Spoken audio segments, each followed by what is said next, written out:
മറ്റൊരു വിഷയമുള്ളത് കുട്ടികളെ അടിക്കുന്നതുമായി ബന്ധപ്പെട്ട ഒരു വിഷയമാണ്. നിസ്കരിക്കാത്തതിന് 10 വയസ്സിന് ശേഷമാണ് അടിക്കാൻ പറ്റുക. അതിനു മുമ്പ് കാൽമുട്ടിന് താഴെ അടിക്കാൻ പറ്റുമോ? അടിക്കാതെ ക്ഷമിക്കാൻ വേറെ ഓപ്ഷൻ പറഞ്ഞു തരാമോ?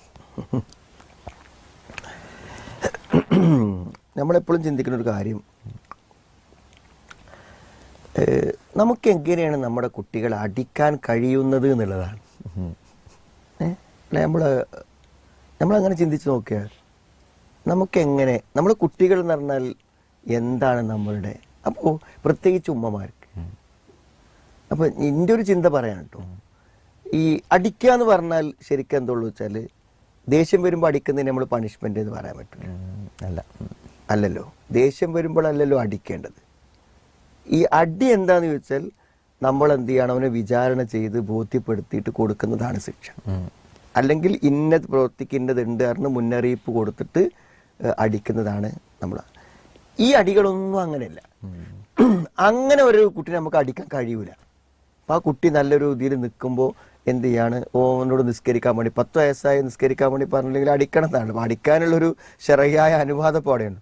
ഒരു 10 വയസ്സായ ഒരു കുട്ടീനെ നമ്മൾ എന്ത് ചെയ്യാണ്, പിന്നെ നാളെ സുബഹി നിസ്കരിച്ചില്ലെങ്കിൽ എനിക്ക് അടി കിട്ടും എന്ന് പറഞ്ഞു വിചാരിക്കാം.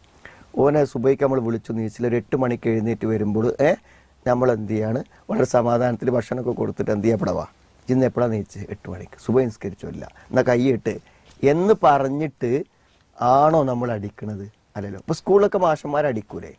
അതെന്താ വെച്ചാൽ ഞാൻ എഴുതാൻ കൊടുത്ത് നിങ്ങൾ എഴുതിയല്ലേ, ഇന്നൊരു വാല്യൂ നിങ്ങൾക്കില്ലല്ലേ എന്നൊക്കെ പറഞ്ഞിട്ട് എല്ലാവരും കഴിഞ്ഞിട്ട് എന്ന് പറഞ്ഞിട്ട് ഒരു ഭ്രാന്തൻ ആവേശത്തിലുള്ള ഒരു അടി ഉണ്ടല്ലോ, അതിനൊന്നും നമ്മൾ പണിഷ്മെന്റ് എന്ന് പറയില്ല. പണിഷ്മെന്റ് പറഞ്ഞാൽ കുറ്റം ചെയ്തവനെ അത് ബോധ്യപ്പെടുത്തിയിട്ട് നമ്മൾ ചെയ്യണ കാര്യത്താണ് പറയാം. അപ്പൊ ഈ അടിയൊന്നും എന്തല്ല, ഇവിടുന്ന് നമ്മൾ അനുവാദം ചോദിക്കേണ്ട അടിയല്ല. ഇതൊക്കെ എന്താ വെച്ചാൽ നമ്മുടെ മനസ്സിന്റെ വിഷമങ്ങളും ബുദ്ധിമുട്ടുകളും ദേഷ്യവും ഒക്കെ വീട്ടാൻ വേണ്ടി നമ്മൾ ചെയ്യുന്ന ഈ അടികളൊക്കെ കുട്ടികളിൽ ഭയങ്കര മാനസിക പ്രയാസങ്ങൾ ഉണ്ടാക്കും. കാരണം ഏറ്റവും ഇഷ്ടപ്പെടുന്ന ഒരാളിൽ നിന്ന് അടി കിട്ടുമ്പോൾ ആ അടിക്ക് എന്തുണ്ട്, അടിയേക്കാളും വേദന ഉണ്ട്, ഭയങ്കരമായ വേദന ഉണ്ട്. അത് നിരന്തരം കിട്ടുന്നതുകൊണ്ടാണ് നമ്മൾ അറിയാത്തത്. അതുകൊണ്ട് ഒരിക്കലും അടി ഒരു അപമാനം കൂടെയാണ്. പ്രത്യേകിച്ച് മറ്റു കുട്ടികളുടെ ഇടയിൽ വെച്ചിട്ട് നമ്മൾ അടിക്കുമ്പോൾ അനുജനും ജ്യേഷ്ഠനൊക്കെ ഉണ്ടാകുമ്പോൾ അടി കിട്ടുക എന്നൊക്കെ പറയുമ്പോൾ, അപ്പോൾ അതുകൊണ്ട് നമ്മൾ അടിക്കുന്നത് വളരെ അനിവാര്യ ഘട്ടത്തിൽ. അതുകൊണ്ട് ജീവിതത്തിൽ ചിലപ്പോൾ ഒരു അടിയൊക്കെ നമുക്ക് വാപ്പാരിന്ന് കിട്ടാം, മരുന്ന് കിട്ടാം. നേരെ മറിച്ച് എന്നും കിട്ടുകയാണെങ്കിൽ ആ അടി കൊണ്ട് എന്ത് പ്രയോജനമാണുള്ളത്? അതുകൊണ്ട് എന്ത് ചെയ്യുക, അടിക്കാതെ നമ്മൾ കുട്ടികളെ ശരിയാക്കി. അപ്പോൾ അടിക്കാതെ എങ്ങനെയാണ് നമ്മളൊക്കെ, അതായത് നമ്മൾ കുട്ടികളുമായി നല്ല സ്നേഹത്തിലും ബന്ധത്തിലും ഒക്കെ ആണെങ്കിൽ നമ്മൾ കുട്ടിയോട് പറഞ്ഞു എന്ത്, മോനെ പോയി നിസ്കരിക്കുക, നിസ്കരിച്ചില്ല. അപ്പോൾ എന്ത് ചെയ്തു, ഉമ്മ ഒരു പിണങ്ങിയതുപോലെ അങ്ങനെ നിന്നു, മനസ്സിലേ? അപ്പോൾ അങ്ങനെ വന്നിട്ട് എന്ത് ചെയ്യും, ഉമ്മനെ പിടിച്ചിട്ട് ഉമ്മ സാരല്ല ഞാൻ നിസ്കരിച്ചോളാം, നിങ്ങൾ ഉമ്മ തെറ്റരുത് കേട്ടോ എന്നൊക്കെ അങ്ങനെ പറഞ്ഞപ്പോൾ പിന്നെ എത്ര ദയനീയമായിരിക്കും ആ വരവ് അറിയും. നമ്മളൊരു അടി കൊടുത്താൽ ഒന്നിമ്മ ഞാൻ ചെയ്യൂല എന്നൊക്കെ പറഞ്ഞങ്ങാട്ടെ നമ്മൾ കാല് പിടിച്ച് വരുമോ? ഇല്ല. അടുത്ത പ്രാവശ്യം അതിനേക്കാളും ശക്തമായി ചെയ്യാനാണ് മനസ്സിലുണ്ട്. അപ്പോൾ സ്നേഹം കൊണ്ടാണ് നമ്മൾ എന്ത് ചെയ്യുന്നത്, കീഴ്പ്പെടുത്തേണ്ടത്. ഇഷ്ടം കൊണ്ടാണ് നമ്മൾ കീഴ്പ്പെടുത്തേണ്ടത്, മനസ്സിലായില്ലേ? അപ്പോൾ എന്തപ്പോൾ ഇന്നൊരു നല്ല ഭക്ഷണമൊന്നും ഇല്ലാത്ത ഉമ്മന് എന്ത് ചെയ്യാം, അപ്പോൾ സ്വാഭാവികം എന്ത് ചെയ്യും, ഉമ്മനെ നമ്മൾ പ്രയാസത്തിലാക്കുമ്പോൾ ഉമ്മക്ക് എന്ത് ചെയ്യാണ്, ആ ഫുഡൊന്നും ഉണ്ടാക്കാനൊരു താല്പര്യമില്ല.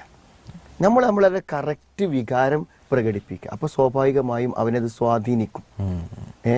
അവൻ്റെ ഉമ്മാൻ്റെ സങ്കടം. ഇതല്ലാതെ നല്ല സാഹചര്യങ്ങൾ ഉണ്ടാക്കി കൊടുക്കുക, എല്ലാ കാര്യങ്ങളും ചെയ്യാനുള്ള പ്രോത്സാഹനങ്ങൾ നൽകുക, സമ്മാനങ്ങൾ കൊടുക്കുക, ഇങ്ങനെയൊക്കെ എന്ത് ചെയ്യുക, നമ്മൾ വിചാരിച്ച കാര്യങ്ങൾ ചെയ്യാൻ പറ്റില്ല. ചില ടാർജറ്റുകൾ കൊടുക്കുക, ആ ടാർജറ്റ് പൂർത്തിയാക്കുമ്പോൾ നമ്മൾ അവരെ വല്ലാതെ അഭിനന്ദിക്കുക, അത് മറ്റുള്ളവരോട് പറയുക, അങ്ങനെയൊക്കെ പറഞ്ഞ് അവരെ പ്രോത്സാഹിപ്പിച്ച് കൊണ്ടുവരാനേ പറ്റുള്ളൂ. അല്ലാതെ ഈ ഭീഷണി കൊണ്ടും അടി കൊണ്ടൊന്നും ഒരു കുട്ടിയെ നമുക്ക് മാറ്റിയെടുക്കാൻ കഴിയും.